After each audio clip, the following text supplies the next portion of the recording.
रखें, महंगाई से लड़ना है, हुकूमत से नहीं। डॉक्टर, मेरी फैमिली को इसकी सख्त ज़रूरत है, बच्चे छोटे हैं, अभी इसकी उम्र ही क्या है, सिर्फ 36 साल, प्लीज़ इसको बचा लो। अचानक एक करिश्मा रोनमा हुआ, एक जुम्बश नज़र आई, ईसीजी पर लहरों ने इर्ताश बर्पा कर दिया।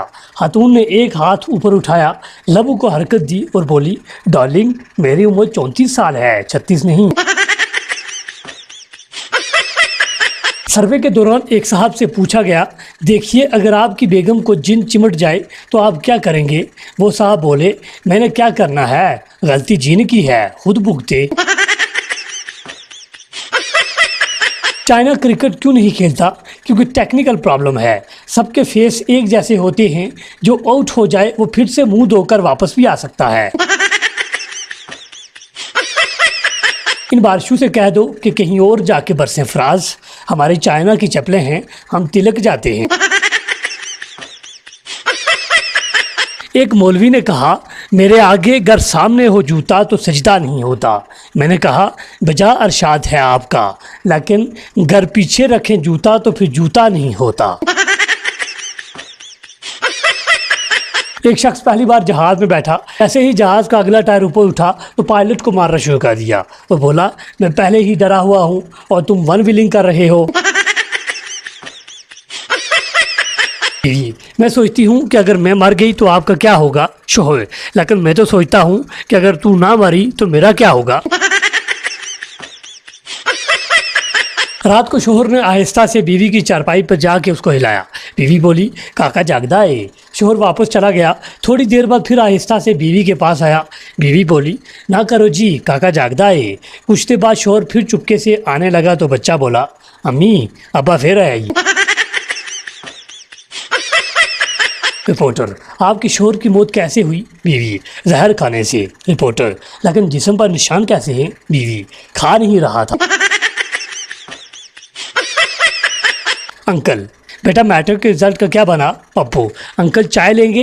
अंकल, अरे नहीं बेटा, रिजल्ट का क्या बना? पप्पू, अंकल कॉफ़ी लेंगे?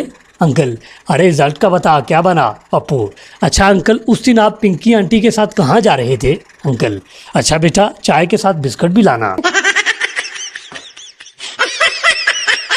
दोस्तों, यहाँ तक अगर आपको ये वीडियो अच्छी लगी है तो आगे बढ़ने से पहले वीडियो को लाइक कर दें। बीवी शोहर से, जन्नत में मर्दों को हूरें मिलेंगी? शोहर, हाँ बिल्कुल। बीवी, लेकिन औरतों को क्या मिलेगा? शोहर, कुछ नहीं। बीवी, क्यों?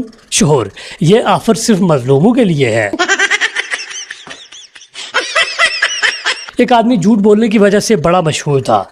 एक बूढ़ी औरत को पता चला तो उसकी इस्लाह की नीयत से उसके पास गई और बोली, बेटा मैंने सुना है कि तुम दुनिया के सबसे बड़े झूठे आदमी हो। आदमी बोला, दुनिया को दफ़ा करें, मैं तो आपको देखकर सख्त हैरान हूँ कि इस उम्र में भी ये हुस्न, ये जमाल और ये दिलकशी। बूढ़ी औरत शर्माते हुए बोली, हाय अल्लाह, ये दुनिया वाले भी कितने जालिम हैं, अच्छे भले आदमी को झूठा कहते हैं।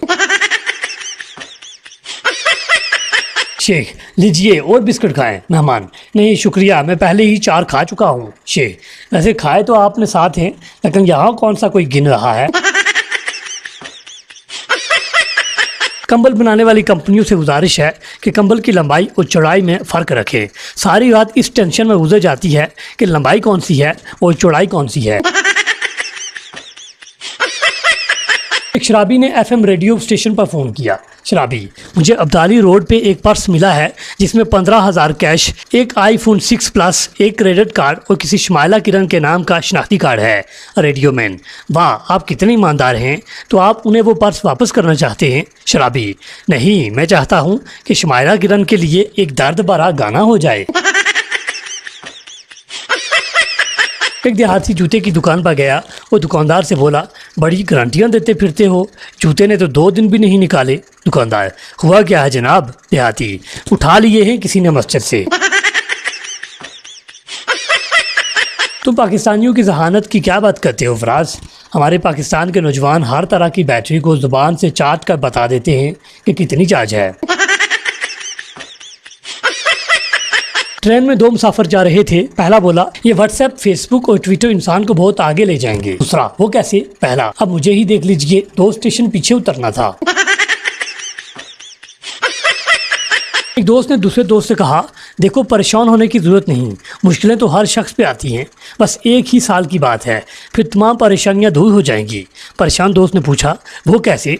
दूसरे दोस्त ने तसल्ली देते हुए बड़े इत्मीनान से कहा, फिर उसके बाद तुम्हें आदत हो जाएगी। एक शख्स से किसी ने कहा कि वायरस फैल रहा है, लेकिन घबराने की जरूरत नहीं, बाहर निकलते वक्त सिर्फ मास्क और ग्लोसन पहन ले तो काफी है। जाने पर उस शख्स ने देखा कि दूसरे लोग पैंट और शर्ट भी पहने हुए थे। सरदार ने अपने बेटे से पूछा कि 8 × 9 कितना होता है? बेटे ने जवाब दिया 78। सरदार ने बेटे को शाबाश दी और इनाम में एक चॉकलेट दी। पास बैठा दोस्त हैरानी से बोला कि 8 × 9 का जवाब तो 72 होता है और आपने 78 पे ही इनाम दे दिया। सरदार हंस का बोला, पहले नालू बहुत फर्क है, पहले ते 99 दसता सी। एक दफ़ा एक यूनिवर्सिटी के असातिज़ा एक जहाज़ में सवार हुए। बाद में जहाज़ में ऐलान किया गया कि जहाज़ को बनाने वाले इन्हीं असातिज़ा के शागिर्द हैं। ये सुनते ही सारे उस्ताद बाग का जहाज़ से निकल गए, सिर्फ प्रिंसिपल अपनी जगह बैठा रहा। उससे पूछा गया कि सब उस्ताद जहाज़ से निकल गए, लेकिन आप क्यों बैठे हैं?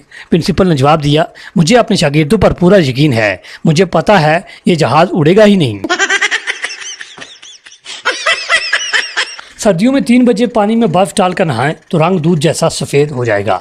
लोग कहेंगे, वाह क्या नूरानी चेहरा पाया है मरहूम ने। एक सरदार डॉक्टर के पास गया और कहने लगा, डॉक्टर साहब मेरी आंतें निकाल दें। डॉक्टर ये सुनकर हैरान हो गया और पूछने लगा, सरदार जी आप अपनी आंतें क्यों निकलवाना चाहते हैं? सरदार ने जवाब दिया, हकीम ने पेट दर्द की फक्की दी थी और ताकीद की थी कि खाली पेट खानी है। एक आदमी अपनी बीवी को दफना कर घर आया तो आसमान पर बादल गरजने लगे, बिजली कड़की और तूफान आ गया। आदमी ने आसमान की तरफ देखा और बोला, लगता है पहुंच गई है।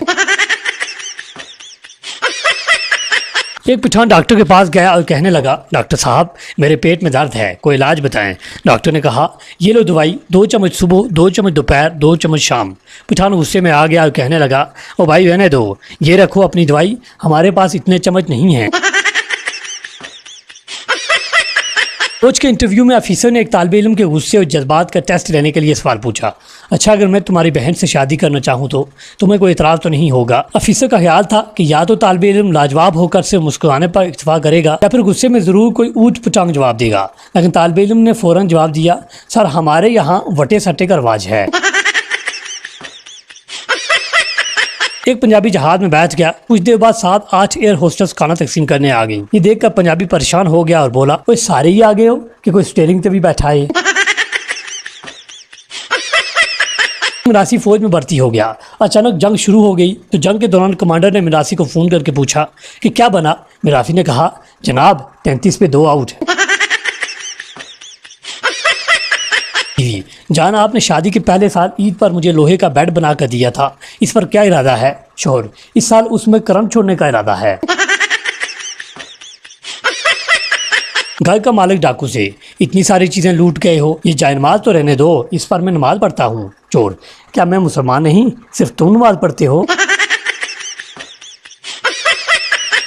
मरीज ने खूबसूरत नर्स का हाथ पकड़कर फ्लर्ट करने की कोशिश की।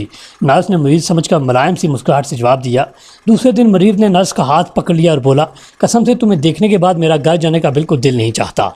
नर्स ने मुस्कुराकर कहा, घबराओ नहीं, तुम अब घर नहीं जाओगे। मरीज, अच्छा भला वो कैसे? दरअसल तुम्हारा आज का ऑपरेशन करने के लिए सर्जन मेरे शोहर हैं और उन्होंने कल तुम्हें मुझसे बदतमीजी करते हुए देख लिया था।